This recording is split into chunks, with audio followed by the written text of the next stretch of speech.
Result বেরোবে, ডিটেলসটা মধ্যশিক্ষা পর্ষদ বলে দেবে কিভাবে কখন বেরোবে না বেরোবে ডিটেলসটা। এটা নিয়ে আমি কিছু বলতে চাই না। আমার আগাম অভিনন্দন রইল সকলের জন্য। যারা ভালো করবেন তাদের জন্য তো থাকবেই, যেহেতু মাধ্যমিক পরীক্ষাটা সবার হয়েছিল, সব পরীক্ষাটাই সবার জন্য আমার অনেক অভিনন্দন রইল। যারা ভালো রেজাল্ট করবেন তাদের জন্য তো থাকলোই, আর যাদের রেজাল্ট হয়তো খারাপও হতে পারে তারাও মন খারাপ করবেন না। একবারই সব না পারলে নিশ্চয়ই পরবর্তী পর্যায়ে আবার চেষ্টা করে দেখা যেতে পারে। সকলে ভালো থেকো এবং সুস্থ থেকো আমার ছাত্রছাত্রী বন্ধুরা। আমার আগাম অভিনন্দন রইল। হ্যালো বন্ধুরা, সকলে কেমন আছো? আশা করি ভালো আছো। শুভ ক্লাসেস ইউটিউব চ্যানেলের আরও একটি নতুন ভিডিওতে তোমাদের স্বাগত জানাই। বন্ধুরা, মাধ্যমিক রেজাল্ট কিন্তু কালকে 2 তারিখ অর্থাৎ 2রা মে বেরাবে, এবং 2 তারিখে রেজাল্ট বেরাবে। অনেকে জিজ্ঞাসা করছিলে কোন বিষয়ে কীরকম নাম্বার, সবটা কালকেই কিন্তু রিভিল হবে। তার আগে আমি বলি, কিছু খবর পেয়েছি তোমাদের জন্য।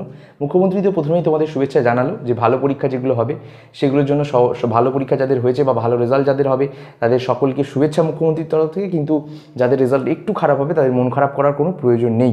আর এবছর কিন্তু তুমি RTI করো বা PPR করো বা PPS করো, যাই করো না কেন, মানে খাতা যদি রিভিউ করার চেষ্টা করো, কোনো সমস্যা হবে না, কারণ ডিজিটাল পদ্ধতি দিয়ে তোমাদের রেজাল্ট চেক হয়েছে। 1-2 দিনের মধ্যেই তুমি রেজাল্ট রিভিউ করতে পারবে বা রিভিউ রেজাল্ট পেয়ে যাবে।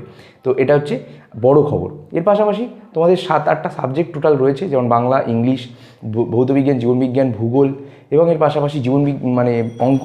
এই সাবজেক্টগুলোতে তোমাদের প্রত্যেকটা বিষয় কিন্তু যেমন বাংলাতে ভালো ফল করেছে সকলে মাধ্যমিকের ক্ষেত্রে, ইংরেজিতে কিন্তু অনেকে ভালো ফল করে এসছে। ফেল করবার যারা ভয় পাচ্ছিলে, ফেল করবার ভয় নেই, কারণ গ্রেজ নাম্বার তো থাকছেই। গ্রেজ নাম্বার প্রত্যেকের খাতায় দিয়েছে। আর এর পাশাপাশি তোমাদের যে প্রজেক্টের স্কুল থেকে যে প্রজেক্টগুলো দেয় সেই প্রজেক্টগুলোতে কিন্তু ফুল মার্কস দিয়েছে তোমাদের। 10-এ 10 দিয়ে দেওয়া হয়েছে স্কুলের তরফ থেকে। আর এর পাশাপাশি তোমাদের জীবনবিজ্ঞান বলো, ভূগোল বলো, কিংবা ইতিহাস বলো, কিংবা ভৌতবিজ্ঞান বলো, সবটাতেই কিন্তু ভালো নম্বর এসছে। তো মাধ্যমিকের সব বিষয়ের মধ্যে একটি বিষয় অর্থাৎ অঙ্কতে কারোর একটু খারাপ হয়েছে, সেগুলোতে মন খারাপ করার প্রয়োজন নেই। সবাই যে অঙ্কতে ভালো হবে এমন কিন্তু কোনো কথা নেই। কিন্তু অন্যান্য সাবজেক্টে কিন্তু তোমরা ভালো নম্বর বা ভালো ফল করেছো। 90%-এর কাছাকাছি কিন্তু অবশ্যই তোমাদের পাশের হার থাকছে এবছর। মুখ্যমন্ত্রী শুভেচ্ছা বার্তা জানিয়েছে। সকলের রেজাল্ট কালকে। তোমাদের যে পছন্দ মতো যে ওয়েবসাইট রয়েছে, নিচে আমি ওয়েবসাইটের অনেকগুলো ওয়েবসাইট দিলাম, তোমরা যে কোনো ওয়েবসাইট থেকে রেজাল্ট দেখে নিতে পারো। এছাড়া আমরা যে অ্যাপটি দিয়েছি সেখান থেকেও রেজাল্ট কিন্তু দেখে নিতে পারো।